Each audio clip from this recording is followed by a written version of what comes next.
Hello and welcome to episode 340 of AvTalk. I am Ian Petchnick, here as always with Jason Rabinowitz. Hello, Ian. How are you? I'm well, Jason. Welcome to episode 340. The catch-all for the Airbus A340 family, because we just haven't penciled in which version of the 340 we're going to operate yet. So we're just going to tell passengers it'll be a 340 of some sort. Could be something a fun. 340. Could be something fun like the 200.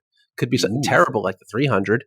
Could be the 500, rare one. Ooh. There we go. We're going ultra long haul. I miss those.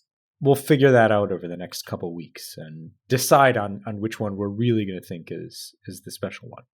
This is actually how airlines work. This is true. We have a very busy week to talk about this week, unfortunately. Some of the stuff is good and interesting and moving in the right direction. Other things... It's only mostly bad. There's still some good. Yeah, there's still some good. Let's start in your backyard, LaGuardia Airport. A place where only good things happen. Yes, as everyone knows, only good things happen at LaGuardia. So this week, or late last week after we recorded, two Endeavor Air CRJ-900s operating on behalf of Delta Connection decided that they were going to fuse metal at speeds low enough to thankfully not cause any serious injuries, but fast enough to make a grinding, crunching sound. And depart some critical aircraft parts on the taxiways, LaGuardia. And man, you gotta feel for the people at Delta Tech Ops who just after about a year, against all odds, just put a CRJ, 900, I think, back in the air after so long, after the tail section got knocked off of the aircraft. And they finally got it back in service. Job well done. It's back in revenue service. This will be easy. Yeah, just two more. Why not double it? You think you could do it once? Fine, we'll double it. And all you need is a new wing and a new, flight deck, probably? Front of plane. Yeah. Nose, flight deck, gear maybe, who knows? So what happened was the arriving aircraft, Flight 5047, had arrived from Charlotte and was taxiing to the gate, while 5155 was departing. 5155 was instructed to taxi and give way to the company at Mike. Well, they didn't give way.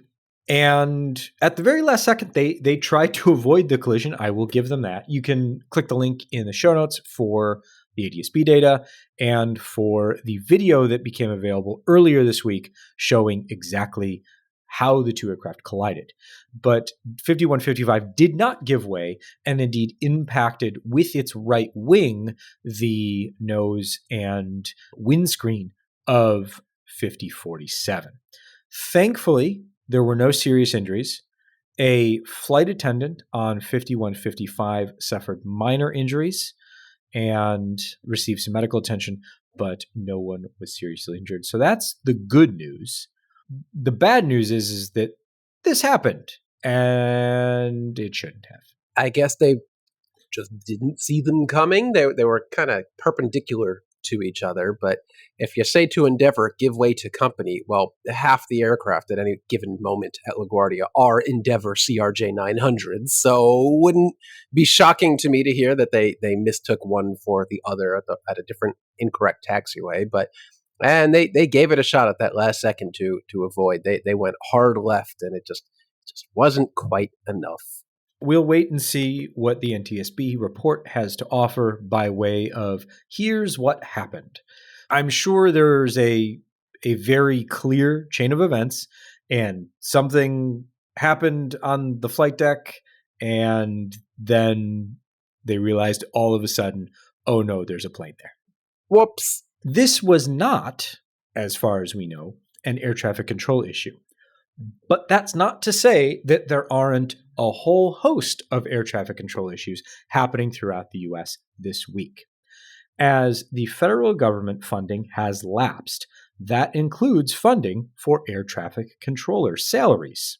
Last time the government shut down, air traffic controllers may have engaged in a coordinated pattern of calling out sick. You can't prove anything. We all know what happened. May have. I'm going to couch this because we don't know exactly if they used carrier pigeons to coordinate or what. But it's accepted common knowledge that the last shutdown was ended by the air traffic controllers going, okay, fine, if you're not going to pay us, we're not going to work. And that led to Congress getting back into Washington rather quickly and coming up with a deal. Yeah. This time is different. Go on. How is it different? Well, and this is both my understanding of the situation and listening to statements from members of Congress throughout this past week, saying that this time is different because the two sides are both further apart, not really talking. Yes. Last time we went about this, like Ian said, air traffic controllers basically, more or less, their actions brought the couple-week-long shutdown at that point to an end just by making travel for Congress members really awful, which is it doesn't take a whole lot of people on the ATC side to make that happen. Just a couple sick outs, and suddenly you've got an entire airport that has no air traffic controllers, and we'll get to that in a moment.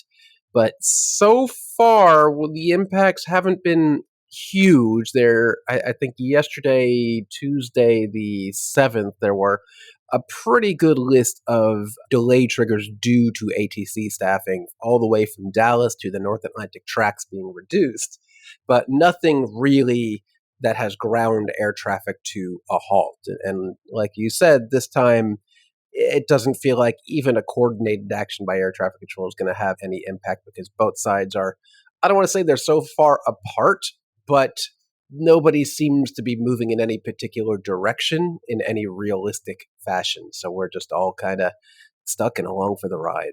And as users of the National Airspace System, what can we expect? Well, in certain cases, you can expect ATC 0. You can expect nothing. You can expect no air traffic controllers at certain facilities at certain times. Earlier this week at Burbank, the tower was closed. Aircraft were coordinating with SoCal Departure and each other on CTAF. As has been pointed out in a number of places, there are more non-towered airports in the US than there are airports the rest of the world. But not of the size of Burbank. Burbank is not a small airport. Burbank is huge. I was just about to admonish people for making a false equivalency. My point here is the point that Jason just made. Yeah, there are a lot of untowered airports. Yes, pilots are supposed to know how to deal with that. That's part of the, training to become any pilot. But that's not generally what happens at very large airports with multiple runways, multiple taxiways, and taxiways that cross runways. And some gates at the terminal that when you push back, you're basically on the runway. Burbank is not a huge airport land-wise. It's kind of like Midway in Chicago where there's neighborhoods on all sides and even a little cemetery. But if you push back from the very southern gates, if you go slightly too far, you are on runway 33, which is, for an airport that doesn't have air traffic controllers monitoring what's happening on the ground, very bad. That's a technical term, by the way. Very, very bad. We'll look up the technical documentation on that.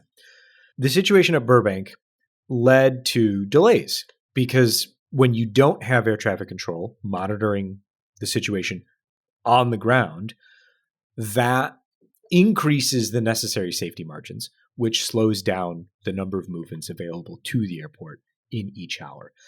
It's not to say that anything ground to a halt yet, but they definitely incurred delays. Delays have also been happening at places like Chicago O'Hare due to staffing, the Philadelphia Tracon, which has had staffing issues as long as we can remember at this point. So flights coming into Newark and in that particular area, as well as Denver and multiple areas in Florida, amongst others. So lots of staffing triggers. A lot of these are not new. Some of them are worse than normal. Some of them are new. A lot of them are just the staffing triggers that the system has been dealing with for years, which is not to say that they're great. No, as a frequent flyer here in the New York area, I would just like to welcome the rest of the country to the party. Take a seat. It's going to get bumpy. The FAA, for its part, has said check with your airline to see how your flight is being impacted by any situation. Things are running normal-ish for now, but they've also issued a very interesting reminder to firefighters who work at airports. Jason, what's that all about? So firefighters, our airports, are referenced as aircraft rescue and firefighting units, and the FAA would like to re-emphasize that if the air traffic control facility has an unplanned or immediate closure during normal hours of operation, which is what happened at Burbank, they would like to remind airport operators that they must have contingency procedures for their ARFF units to monitor frequencies being used by air carriers. So that basically means, hey, airport, there might not be anyone in your FAA tower to let you know that there is some sort of emergency, airplane on fire, or some sort of aircraft with an emergency coming in. Anything from run-of-the-mill emergencies to actual plane on fire. You need to monitor what's going on at your airport because we're not going to be there to push the crash button to tell you something is happening. Kind of a shocking memo, but at the same time, not shocking. I feel like if it was put out there, there's probably a reminder, but they're probably putting that reminder out because maybe that didn't happen at Burbank. Maybe that didn't happen somewhere else. I don't know, but it's a good reminder of the intricacies and difficulty of operating an airport of the size of Burbank without an FAA tower operating. Really ratchets up the level of attention the airport operator itself has to give to its own facility for stuff it normally would have nothing to do with, or at least nothing directly. It's not like if the ARF team saw a plane burst into flames and be like, well, we're going to get that call eventually. I'm going to sit here and wait for it. No, now it's their job to notice that that's happening and listen to the radio and react to it. So as part of the preparation for my daily life, but especially the podcast this week, we were looking through all of the notices about staffing triggers and things like that.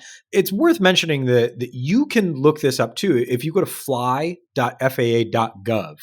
you can see the national airspace, they call it the National Airspace System status.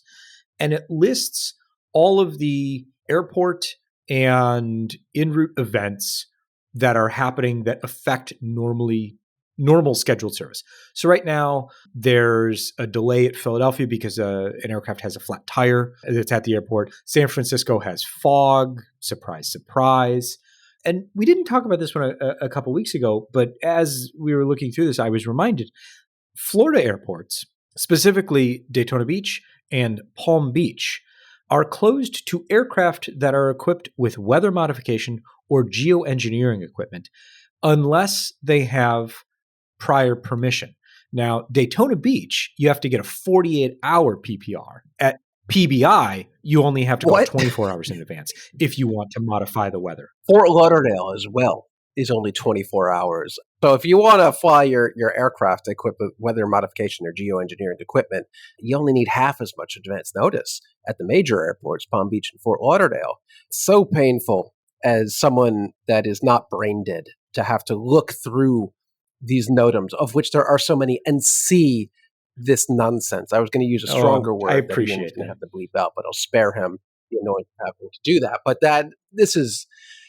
it is so unbelievably stupid, but so typical Florida to have to put in airport closed to aircraft equipped with weather modification or geoengineering equipment because they truly do think down there that contrails are actually death, that they're little clouds of death and it's intentional and everyone's going to die because of it.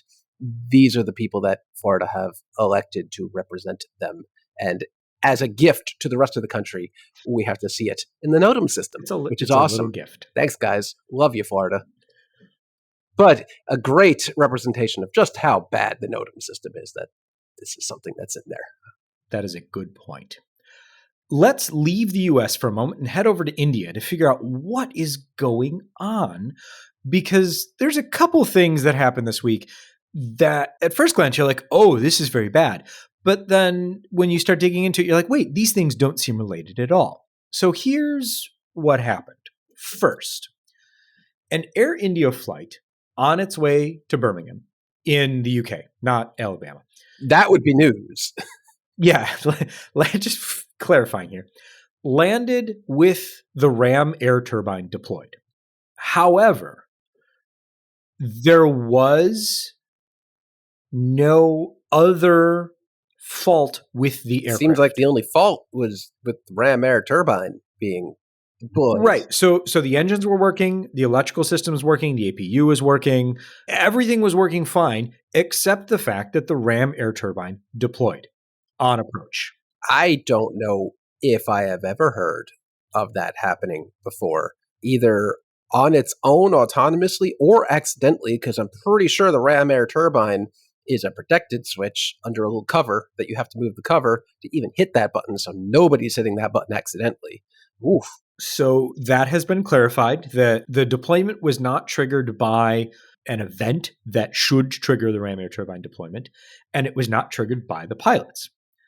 So the Federation of Indian Pilots wants India to order inspections of all 787s to see what's what. I can see where they're coming from as far as calling for that. But then this is where things start to go a little sideways for me. In statements to the press and in a letter, the Federation of Indian Pilots starts to draw parallels between what happened with the nothing was wrong but the rat deployed and Flight 171. Yeah, you definitely start to lose people there, because from the preliminary report that was issued says the engines stopped because the switches were moved to cutoff and the APU wasn't on, so the rat deployed, which is the expected process for deployment of the Ram air turbine. Which is everything you want to have happen. I don't like making the correlations there. I can understand why they would want to be doing it, just to raise attention to this. If the Ram air turbine on a 787 is deploying out of nowhere for no reason, I would definitely want that investigated at my airline too, because that's concerning for all sorts of reasons. And I guess if they want to tie it to AI 171 just to speed things along, to get attention to it, I get it. But man, that's weird. So Jason, you're giving folks the benefit of the doubt. I take slightly more jaded view of the situation here, given the discussion around the role of the pilots or not during the events of Flight 171. My take on this is it's a pushback against the preliminary report, pitting it on pilots. Yeah. So I take a slightly more jaded view than Jason's initial pass, but the whole thing seems very strange to me that they would try and draw that distinction. It's not even the same thing. But what's interesting to me is that when reached for comment, Boeing said, "Go talk to Air India." That's a very weird response. So I'm not sure if this, again, Jason, we don't know if this has happened with Air India before, if this would lead to, an uncommanded deployment of the Ram air turbine without any other things happening. It's unclear to me where this is leading, as the Indian DGCA hasn't said much yet about this. The aircraft was cleared to fly the following day. So the return flight was canceled, and then the aircraft went back to India the following day and has been flying since. So I'm not sure where this heads from here, but we're going to keep an eye on it. Very, very strange. If you're in the market for A320neos, Spirit and by extension, Spirit's lessors, have a deal for you. In addition to the 27 leases that Spirit plans on rejecting that are leased from AerCap, they are also planning on getting rid of 87 additional aircraft. Ooh. Is there going to be anything left when all is said and done here? Yes, there will be A320 CEOs and A321 CEOs left at Spirit.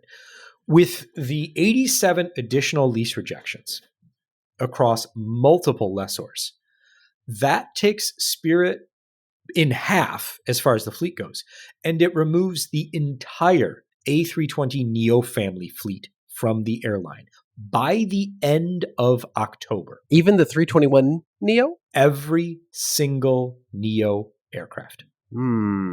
That's a lot. And we're still, I think we're still kind of trying to piece together exactly what's happening, because Cranky Flyer, Brett Snyder, does have a piece together, I guess you would call it bar chart, that does show them keeping some Neos by assuming leases and service, but I guess that's short term, and in the long term, they're all gone. It takes the direct leases go away by the end of October. And then I think the wind down is maybe the remaining few. I'm not sure exactly, but that would be good to see how long those stick around, because it seems the plan now is to just go A320 CEO. Yeah, and the plan is to shrink down to profitability, and this would bring them down to about 100 aircraft from a peak of way more than that.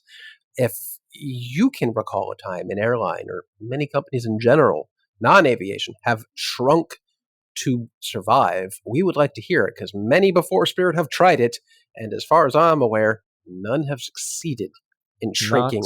Not in the long run.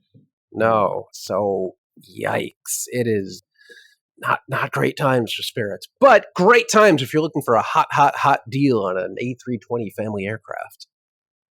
Oh, well, they may not all work. A good, chunk of them don't have working engines, but you can fix that. Well, here's what might work, according to Frontier's Barry Biffle. He says, hey, U.S. government, give ultra low-cost carriers antitrust immunity and let us compete against the big airlines. No, absolutely not. Get out of here. That was his pitch to senators this week. And I have to say, it's an interesting one. I'm not sure it solves the problem. The argument here is that it's one that is often heard: you let them get big, but you won't let us get big. And so now we can't compete because they're so big. He's not wrong in that. The diagnosis, I don't think, is wrong. I don't think antitrust immunity for ultra low-cost carriers is necessarily going to solve that issue, but it's an interesting idea, and I like that he's pushing that one around. I mean, there's no harm in proposing it, but on this podcast, we like to advocate, at least I do, for no antitrust immunity for any airline at any point, let alone adding low-cost carriers just because the big ones have it. No, get rid of the antitrust immunity for the big airlines, which don't have antitrust immunity amongst each other within the U.S. They have antitrust immunity with other airlines from overseas, except if you're Delta and Aeromexico. Can't have that anymore. But to have antitrust immunity just to compete against airlines in the U.S. that don't have it themselves domestically, that's crazy. I don't think it's crazy. I don't think it's necessarily a good idea, but I don't think it's crazy. I see where he's coming from. It's not crazy to ask for it, because you don't get if you don't ask, but it doesn't mean I have to not hate it. You're allowed to hate it, Jason. In airframer news, the A320 family has surpassed the 737 family in terms of deliveries, total deliveries. It was bound to happen at some point, given the rate of Airbus deliveries and the lack of rate of Boeing deliveries. Yeah. So more than 12,000, and we're ticking over at 12,000. I believe it's 608 was the magic number here. So good for them. Congratulations, Airbus. And we will look forward to renewed competition between the two as the rate of 737 production also begins to increase, perhaps by the end of this month, Jason. We could see a rate increase before the end of the year. I heard it's even possible that we have seen the little scene 737 MAX 7 start to do things and move around and potentially progress in the certification process. Few remember that the MAX 7 is even a thing. I can't even recall who ordered the Fewer still want it to be.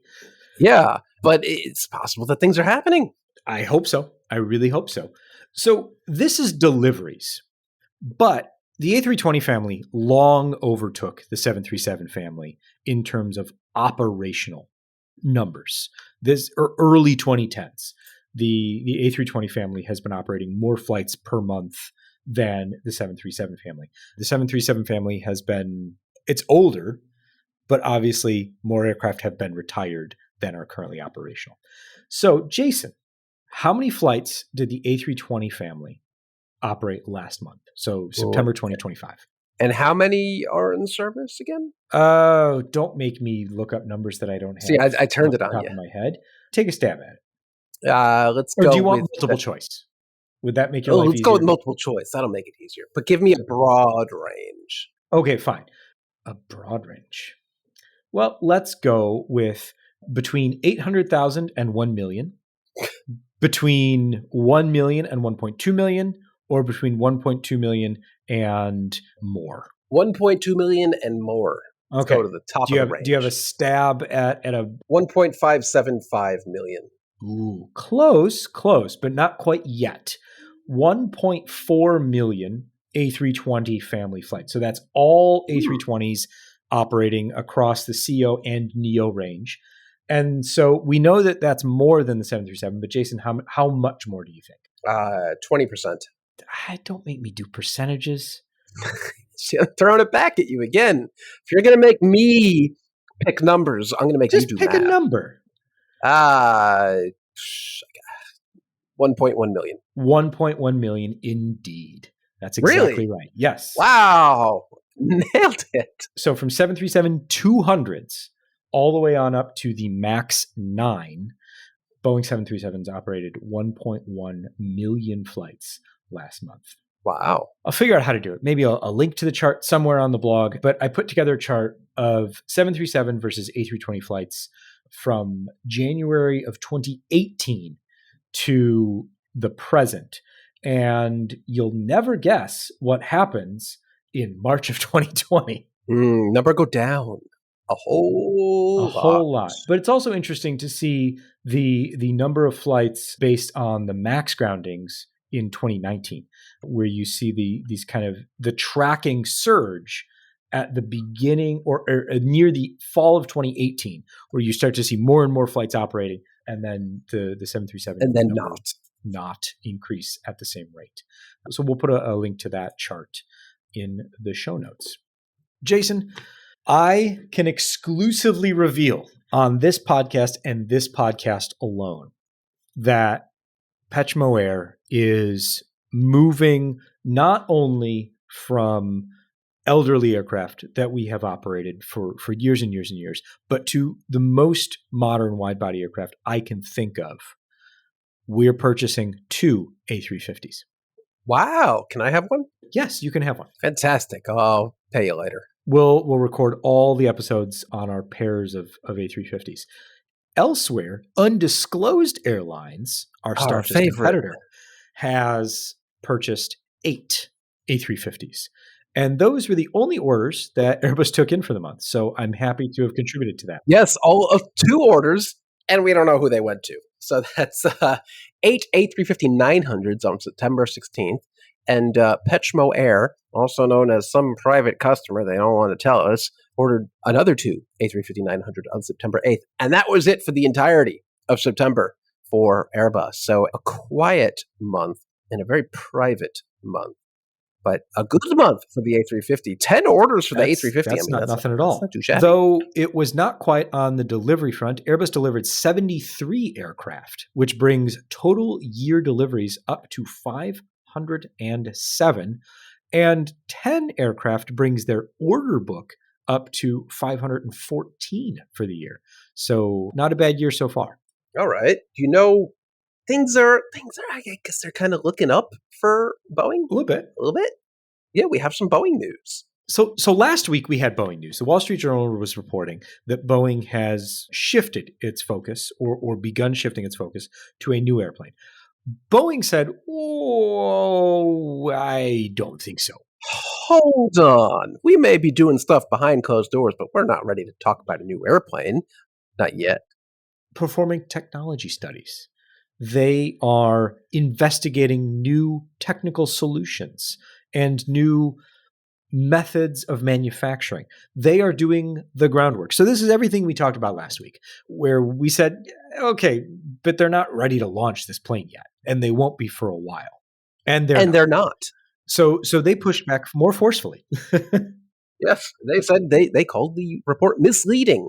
Yeah, I guess. I don't know. But they are busy with the 777X, which Reuters says is now delayed until 2027. Surprise, surprise. I guess some things are good, some things are bad, but there's more on the Boeing news. The most obvious news that was always going to happen because it couldn't not happen.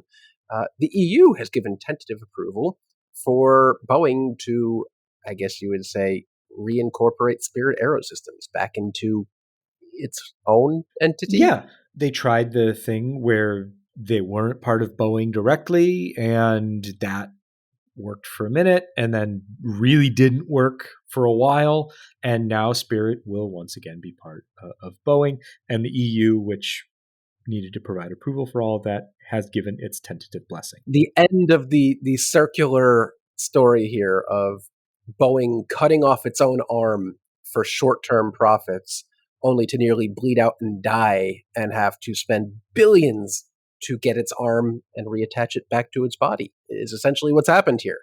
Great job. I hope the short-term profits were worth it for those who reaped the benefits, but it almost killed Boeing and Spirit in the process. So good job, everyone. Yeah, sure. Good job. Good job.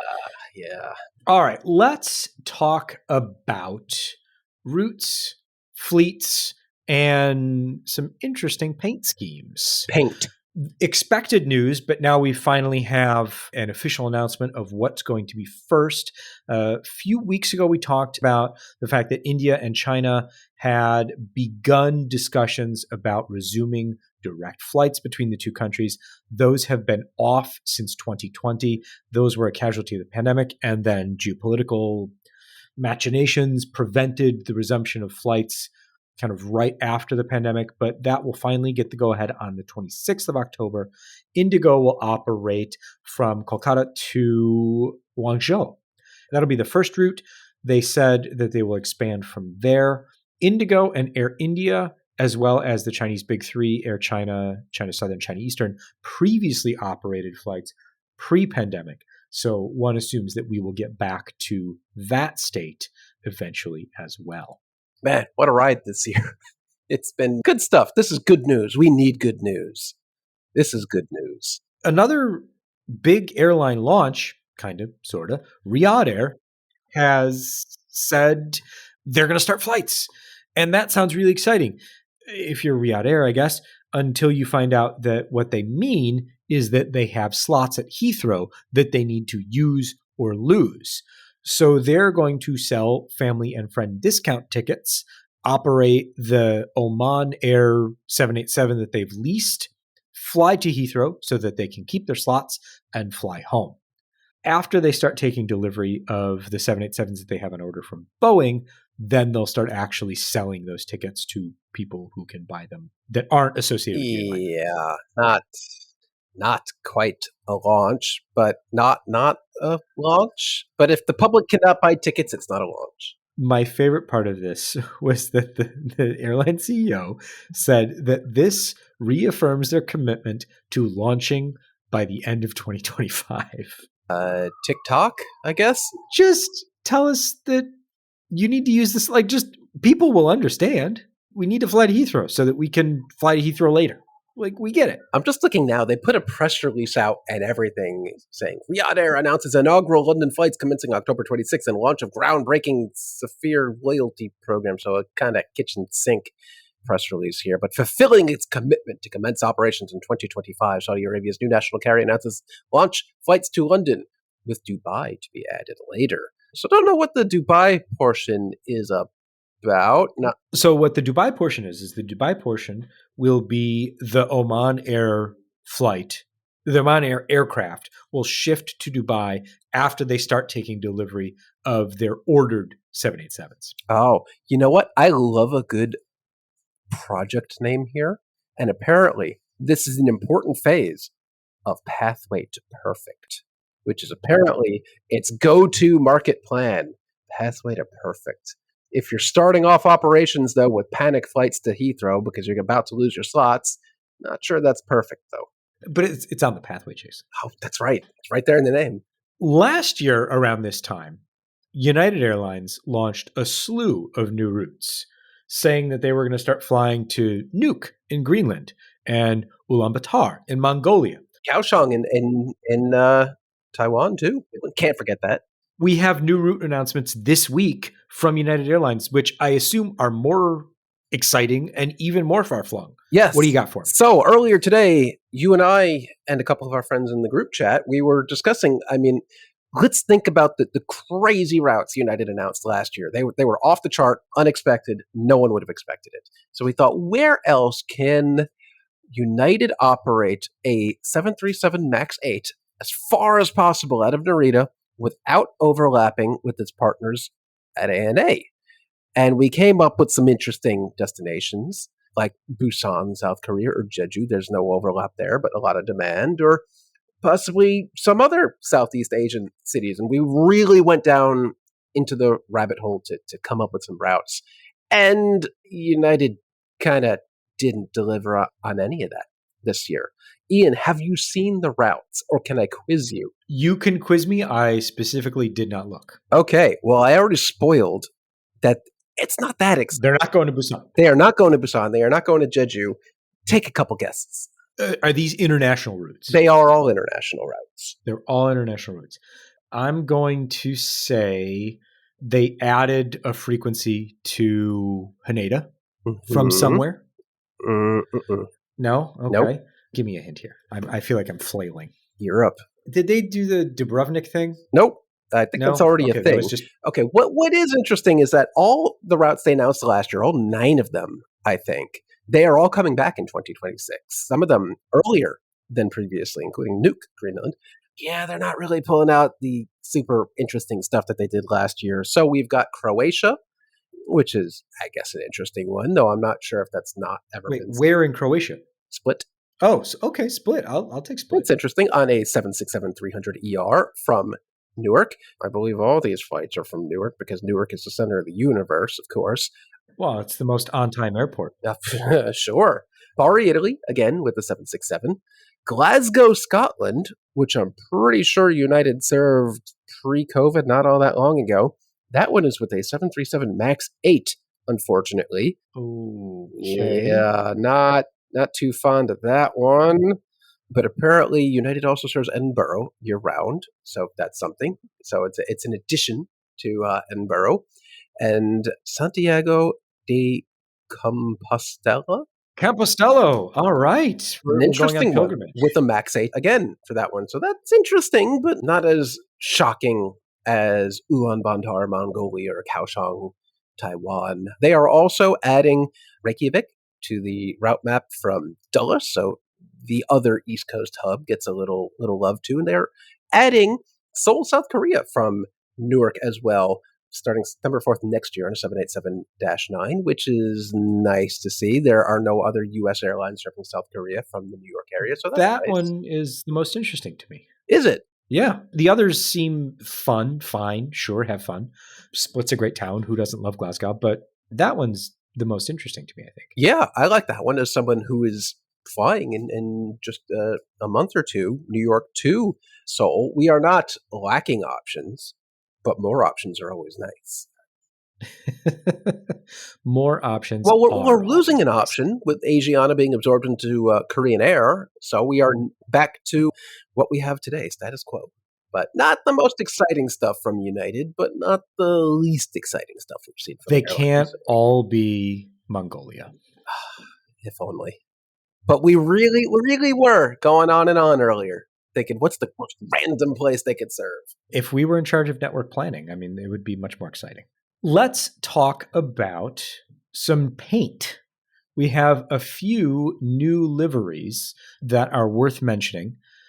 JetBlue has a brand new Puerto Rico special livery honoring Puerto Rico, November 657 JB. Jason, tell me more, because this was a contest winner. It was 7 months ago. JetBlue put out 3 concept liveries that you could vote on and pick, and they were all a livery to reflect the spirit and heritage of Puerto Rico.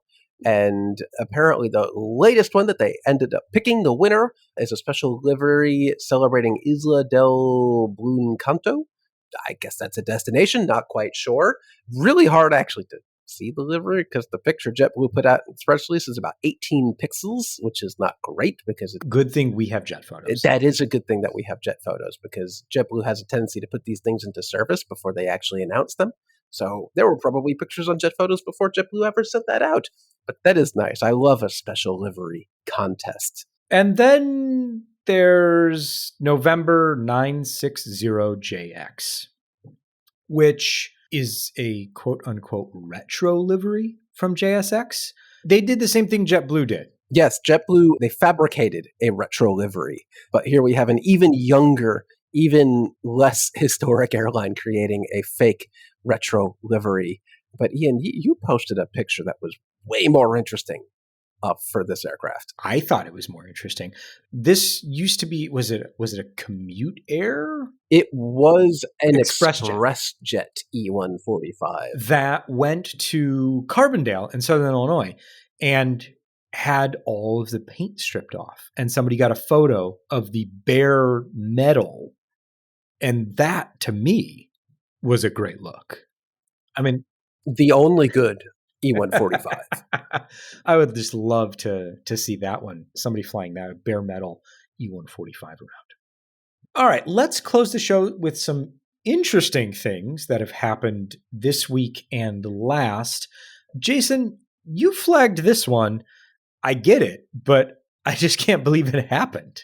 Yeah, this is still happening. The flight's still in the air or it's landed very recently, but we cannot verify any of the facts in this story, though we have no reason to doubt them because we have checked the flight actually did divert. But apparently, Kashmir Hill on Blue Sky, KASHHILL on Blue Sky, says he was on a JetBlue flight, Transcon, going from California to New York, I believe, and midway, they ended up having to divert to Denver. And apparently the reason, I quote, some dude is sitting in the exit row who didn't pay the $155 fee, and he refuses to move back to his seat. Interesting. So apparently he moved to an exit row seat that he did not pay for, and the crew was having none of that. But apparently also couldn't process payment once they were already in the air for that seat. And this passenger seated in the exit row refused to move, which is a safety hazard because, as we all know, you have to agree to be in an exit row. You have to comply with crew instructions and operate the door. And if they doubted that this person was going to do that, they couldn't have that person there. And they also couldn't continue the flight because you had someone in that seat who refused to do that. So they ended up having to divert to Denver, offload the passenger. Apparently everyone was clapping and I don't know, things happened. They refueled and got back on their way to New York. But that's a story. It should be worth pointing out that the person relaying the story is a reporter for the New York Times. And the facts of the aircraft being diverted to Denver, we know that happened.